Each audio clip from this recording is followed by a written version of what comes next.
Assalamualaikum warahmatullahi wabarakatuh. Perkenalkan, nama saya Doni Nur Iman dari kelas Hukum Ekonomi Syariah D. Video ini dibuat untuk memenuhi tugas mata kuliah Manajemen Sumber Daya Insani. Saya akan menjelaskan materi tentang konflik dan stres kerja. Pengertian konflik. Konflik adalah suatu pertentangan yang terjadi antara apa yang diharapkan oleh seseorang terhadap dirinya, orang lain, organisasi, dengan kenyataan apa yang diharapkannya.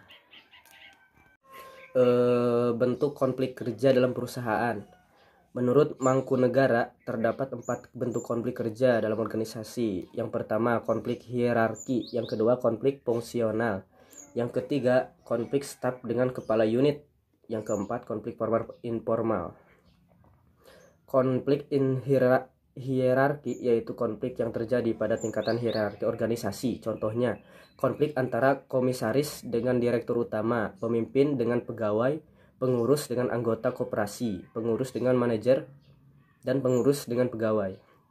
Yang kedua, konflik fungsional, yaitu konflik yang terjadi dari bermacam-macam fungsi departemen dalam organisasi. Contohnya, konflik yang terjadi antara bagian produksi dengan bagian pemasaran, bagian administrasi dengan bagian personalia.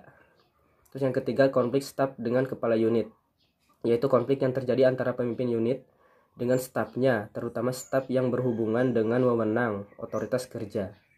Yang keempat, konflik formal informal, itu konflik yang terjadi yang berhubungan dengan norma yang berlaku di organisasi informal dengan organisasi formal. Terus ke jenis konflik kerja itu, sedangkan menurut Nirman ada 3 jenis konflik kerja. Yang pertama, konflik Selanjutnya, jenis konflik kerja. Jenis-jenis konflik kerja antara lain itu ada 3. Yang pertama, konflik intra-individu. Yang kedua, konflik antar individu. Yang ketiga, konflik antar kelompok.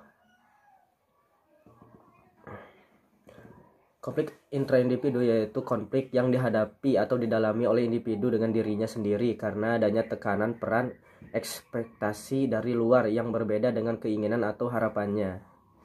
Terus yang kedua, konflik antar individu, yaitu konflik yang terjadi antara individu yang berada dalam satu kelompok ataupun antara individu yang berbeda di kelompok yang berbeda.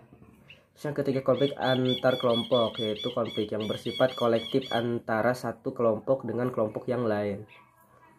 Contohnya, konflik antar kelompok kerja A dan kelompok kerja B di dalam bagian yang sama, atau antara kelompok yang berbeda pada bagian yang berbeda. Terus yang keempat, konflik organisasi, yaitu konflik yang terjadi antara unit organisasi yang dapat bersifat struktural dan fungsional. Selanjutnya, cara mengelola konflik kerja, yaitu dengan disiplin, pertimbangan pengalaman dalam tahapan kehidupan, komunikasi, mendengarkan secara aktif. Disiplin, mempertahankan disiplin dapat digunakan untuk mengelola dan mencegah konflik. Manajer, perawat harus mengetahui dan memahami peraturan-peraturan yang ada dalam organisasi. Jika belum jelas, mereka harus mencari bantuan untuk memahaminya.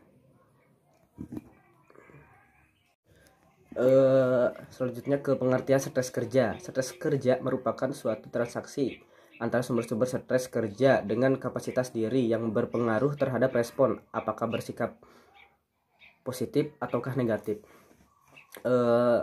Pengertian stres kerja menurut para ahli. Pengertian stres kerja menurut Baer dan French adalah suatu proses yang menyebabkan orang merasa sakit, tidak nyaman atau tegang karena pekerjaan, tempat kerja atau situasi kerja yang tertentu. Selanjutnya ke pendekatan stres kerja. Pendekatan dukungan sosial dilakukan melalui aktivitas yang bertujuan memberikan kepuasan sosial kepada karyawan, misalnya bermain game dan bercanda. Pendekatan biofeedback dilakukan melalui bimbingan medis, yakni melalui bimbingan dokter dan psikolog, sehingga diharapkan karyawan dapat menghilangkan stres yang dialaminya. Terus yang ketiga, pendekatan kesehatan pribadi merupakan pendekatan preventif Sebelum terjadinya stres, dalam hal ini karyawan secara periode waktu yang kontinu memeriksa kesehatan, melakukan relaksasi otot, pengaturan gizi, dan olahraga secara teratur. Terus yang keempat, pendekatan meditasi dilakukan melalui penenangan pikiran, dzikir, dan olahraga pernafasan.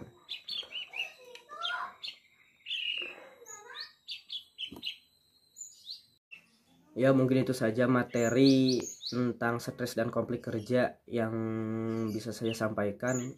Kurang lebihnya mohon maaf. Assalamualaikum warahmatullahi wabarakatuh.